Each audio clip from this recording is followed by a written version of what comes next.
Assalamualaikum warahmatullahi wabarakatuh. Pemirsa, berikut kami akan menyampaikan sebuah informasi menarik dengan judul lucunya bahasa surat kabar di Indonesia. Maksudnya lucunya bahasa surat kabar tahun 1882. Bisa kita bayangkan 1882 sekitar 2 abad yang lalu. Sekitar 2 abad yang lalu, tahun 1800, 1900, 100 tahun, kemudian 200 tahun yang lalu. Mungkin waktu itu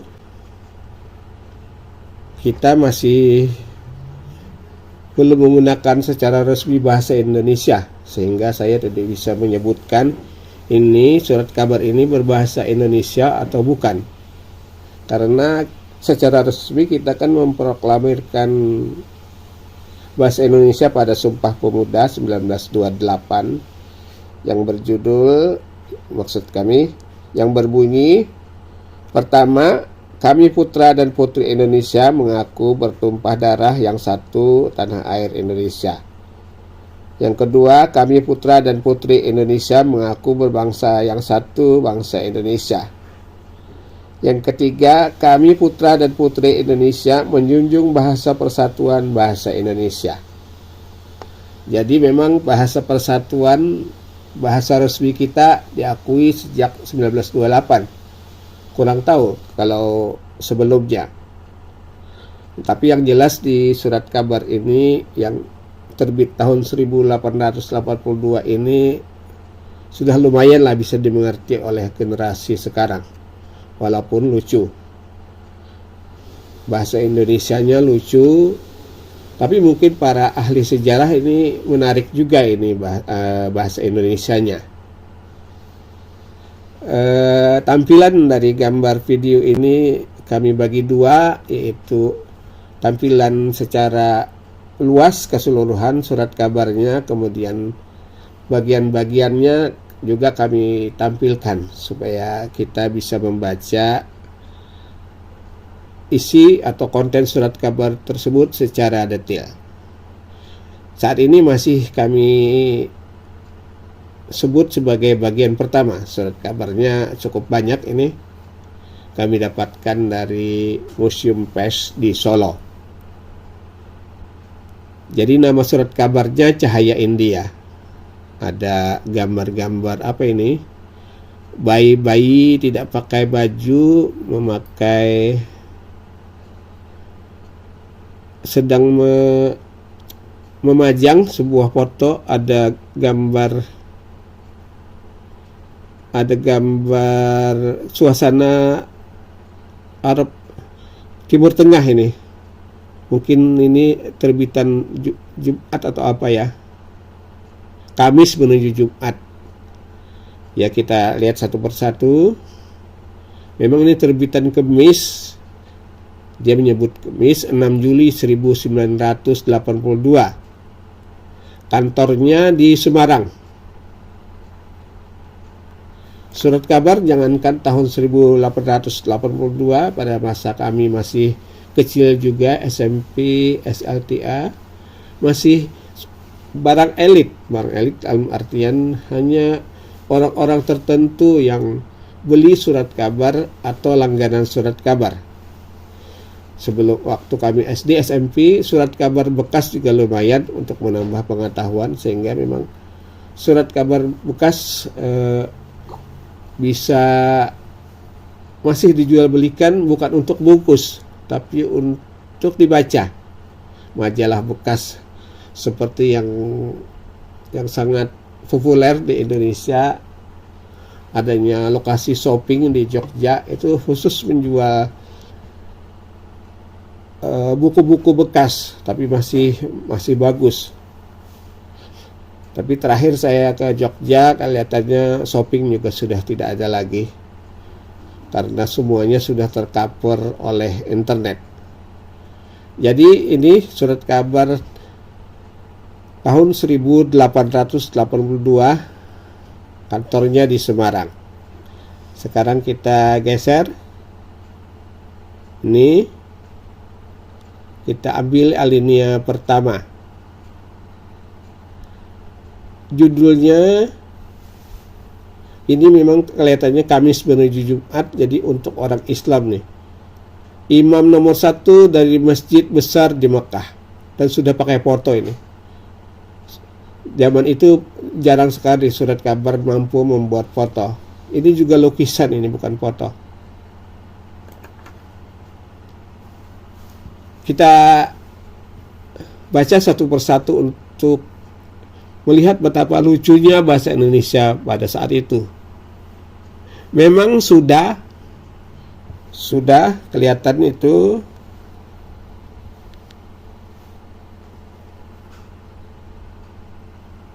sudah tidak ada hanya U-nya OE ya. Jadi perintah besar, jadinya juga DG-nya ejaan lama masih DG, yang masing-masing orang Islam, jadi tidak Islam, orang Islam. Satu kali, satunya OE, di dalam umurnya, satu kali dalam seumur hidup, maksudnya mesti pergi dengan bahasa dulu pergi, naiknya ada bukan bukan I, tapi tengah-tengah naik haji di Mekah. Sebab di dalam kitab Quran berbunyi tidak berbunyi ya, yang Tuhan Allah disebutnya Tuhan Allah punya mahu, artinya Allah menghendaki, mungkin maksudnya ini segala orang Islam seumurnya sekali mesti masuk di dalam Ka'bah. Sekali dalam seumur hidup mesti ke Baitullah, maksudnya bukan masuk ke dalam Ka'bah ya, berada di dekat Ka'bah gitu, sekitar Makkah Madinah maksudnya.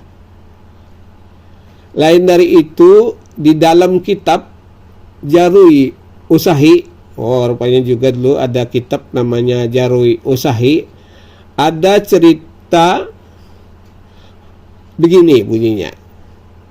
Satu kali Nabi Muhammad, pakai C ya, ditanjaki orang apa perbuatan yang paling baik, dia menyahut percaya pada agama, ini lucunya. Sesudahnya itu perang melawan buat pergi ke Allah, maksudnya berjihad, mungkin perang ini buat pergi ke Allah. Lantas apa lagi? Naik haji. Itu bunyinya. Ada beberapa hal yang lucu memang. Islam disebutnya selam, kemudian berjihad perang, agama itu di alinea ini. Selanjutnya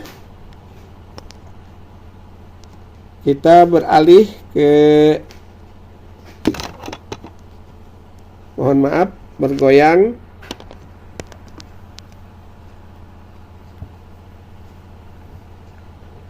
Yang tadi kami besarkan.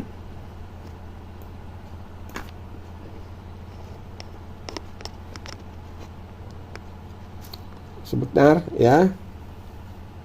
Sudah kita bacakan. Selanjutnya kita pindah ke alinea berikutnya. Nah, alinea berikutnya akan tetapi, bukan akan tetapi ya, tapi akan tetapi, dari bab naik haji kemahuannya, akan tetapi dari tentang berhaji kemauannya, kira-kira bahasa kita sekarang, tiada cuma dari hal agama, tidak hanya diganti dengan bukan diganti ya, zaman dahulu disebut cuma dari hal agama. kemahuannya supaya orang-orang Islam dari seantero dunia, wah bahasa bahasa sekarang antero dunia, bisa diajar kenal satu sama lain. Oh iya, jadi saling silaturahmi antar suku bangsa seluruh dunia sesama muslim. Sebab Quran menyebut, Quran disebutnya Quran sama dengan bahasa Inggris masih. Quran menyebut yang sekalian orang Islam bersaudara. Oh iya, jadi datang ke tanah suci untuk bergabung sama saudara. Jadi ajar kenal itu silaturahmi, kemudian bergabung. Kemudian kalimat berikutnya, tetapi janganlah pergi ke Mekah cuma akan menaiki gunung Arafah bersama-sama orang banyak. Jadi tidak hanya menaiki gunung Arafah, lantas pulang kembali. Gunanya itu akan menderita satu kalain pendapatannya. Kita geser lagi.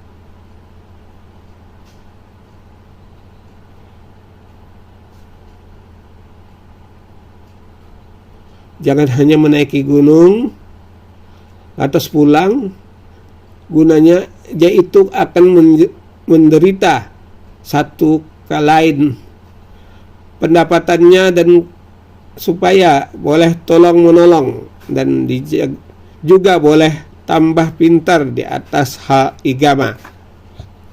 Jadi jangan hanya ke Gunung Arafah, tapi juga silaturahmi. Ya, maknanya di sini ya. Kita terlepas dari kebenaran informasi ini ya, tidak kita jadikan acuan ini benar atau salah, bahkan mungkin ada hal-hal yang bukan dilema, yang kontroversial nanti itu tidak kita ikuti. Kita hanya mengikuti ini bahasa Indonesianya lucu sekali, dan mungkin bagi ilmuwan ini menarik juga sebetulnya.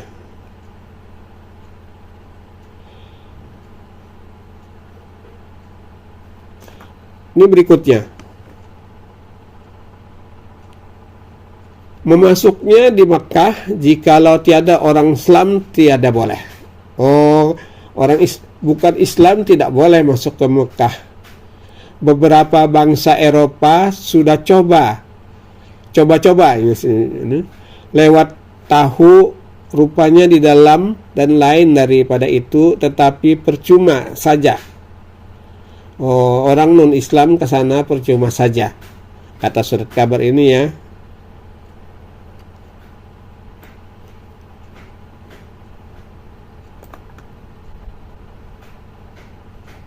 Perintahnya di situ, jikalau ada orang masuk lain orang Islam dibunuh. Wah, ini saya pikir perlu diklarifikasi ini. Benarkah aturan itu bahwa selain Islam masuk ke situ dibunuh? Kita tidak akan masuk ke sana. Kita hanya bercerita tentang lucunya bahasa Indonesia. Dari itu susah sekali buat dapat gambaran yang baik dan yang boleh dipercayai. Itu kata surat kabar ini ya. Baru-baru ini Letnan Kolonel dari Bala Mesir yang pinter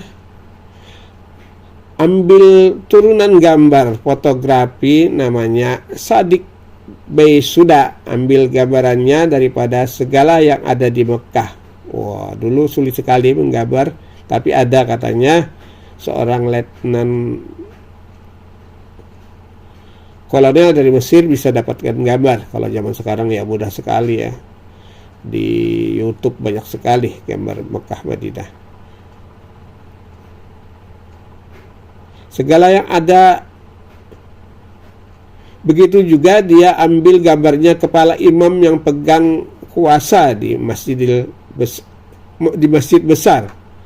Dia juga bisa memfoto barangkali ya, gambarnya kepala imam yang pegang kuasa di masjid besar Mekah. Maksud imam mungkin imam Masjidil Haram mungkin maksudnya nih.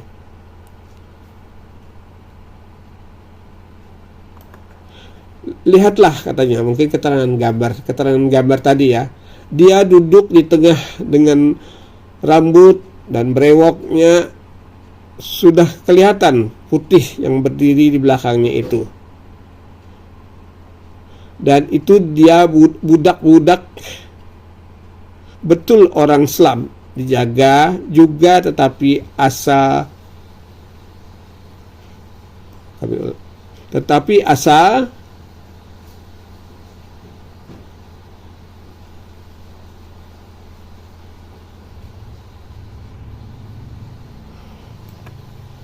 bukan orang Arab, tetapi orang dari Mesir atau dari tanah sebelah dia sebutnya. Memang lucu dari segi bahasa, bagi ilmuwan barangkali menjadi lain ceritanya ya, karena ini menarik. Terutama tadi bahwa kalau non muslim masuk dibunuh, saya pikir tidak seperti itu. Ini ada lagi subjudul orang perempuan. Wah, perempuan disebut PRAMPOE1 di Bombay. Jikalau baca cerita wayang-wayang menerangkan pas dalinya zaman kuno di tanah Jawa sini, semua itu menceritakan yang raja tanah Jawa dulu Batoro Tara. Tetapi waktu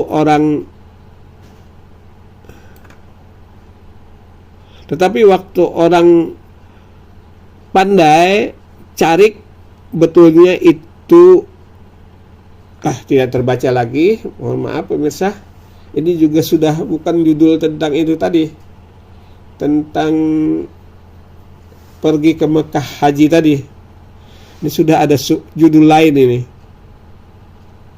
Kita lanjutkan, mungkin ada judul lain lagi. Oh, ini berita tentang kriminal di Semarang.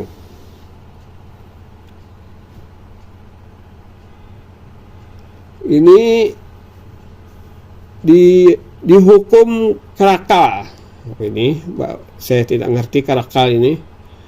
Bapak Siros maksudnya, dan Lau Sun Ho masing-masing 3 bulan, dihukum 3 bulan, digadang 1 bulan. Ketiga-tiganya itu melanggar peraturan Pah Apyun. Mungkin aturan bahasa Belanda nih, apa itu Pah Apyun, langgar aturan lah pokoknya. Dihukum 3 bulan. 3 bulan, bulannya BOELAN. Berita kriminal ini. Kemudian Umar 3 hari sebab memukul orang. Memukul orang dihukum 3 hari. Tahun 1882 memukul orang dihukum 3 hari. Kemudian ini ada yang lucu, Padrono dihukum 6 hari karena sebab mandi di kali telanjang sesekali. Mandi telanjang di kali, kelihatan semua orang, dihukum 6 hari. Kemudian Pak Bengkok 1 bulan sebab melanggar kepercayaan. Ini barangkali menyangkut agama ini. Kemudian Sidin dihukum 14 hari.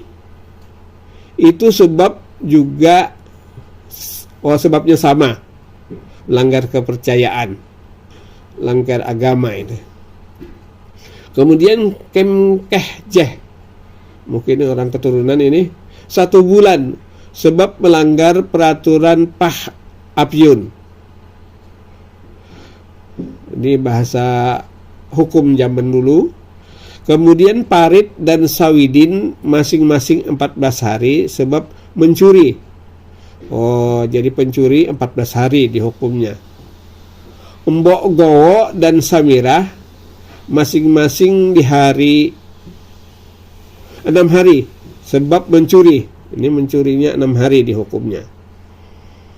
Kemudian gokang dan cancing masing-masing 1 bulan serta dengan didenda 100 ini pound sterling ini ya, atau 100 apa nih kalau bahasa sekarang, F itu pound sterling, sebab mencuri dan sebab jalan luar negerinya tiada ada pas.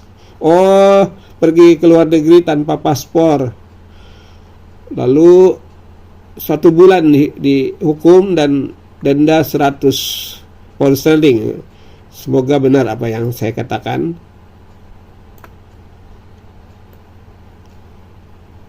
Kita teruskan, mungkin ada alinea berikutnya.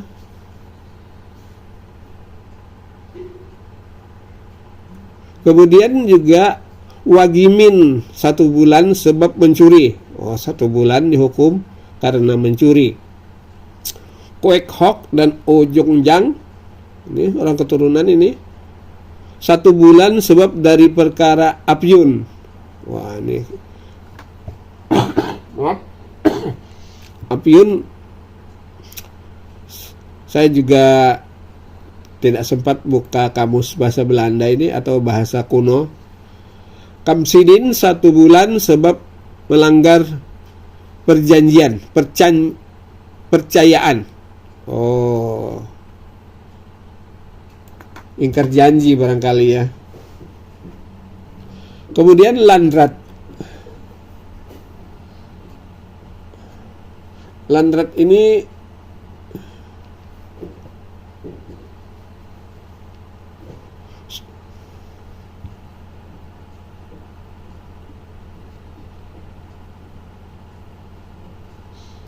kami buka ya di Google. Oh, landrat tadi kami sudah buka, pengadilan.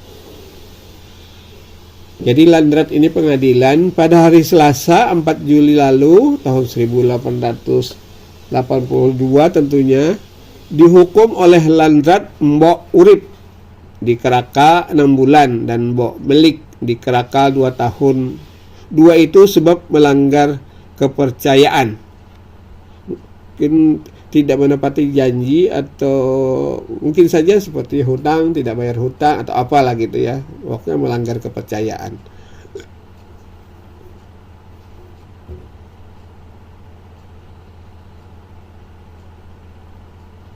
Ini masih ada mungkin persoalan lain lagi. Kutika, wah kutika padahal ketika ya hari 5 Juli padahal hari itu tanggal 5 Juli pukul POEKUL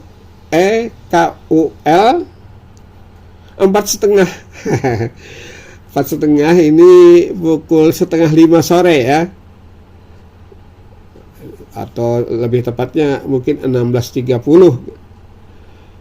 dapat kabar dari Jombang ada 1 keretanya Tuan Gi kereta itu barangkali ya Delman ya, di Tuan Gi di Semarang sudah diakronim disingkat untuk menjaga privasi orang. Semarang sudah dapat kecelakaan terbalik hingga kusir dia punya kepala sampai pecah. Bahasanya tidak diperhalus lagi. Kusir ini Delman ini kepalanya pecah. Kusir sekarang mati atau hidup saja belum dapat kabarnya. Oh, belum dapat informasi apakah kusirnya sudah meninggal atau masih hidup. Begitu juga keneknya dapat luka dan luka ada kelebihan kah atau memang seperti itu zaman dulu. Dan kereta semua rusak, keretanya semua rusak. baiknya tuan yang naiki dapat selamat tiada kurang apa-apa adanya. Oh, penumpang selamat semuanya. Tapi anunya yang mengendalikan keretanya kepalanya pecah artinya. Ini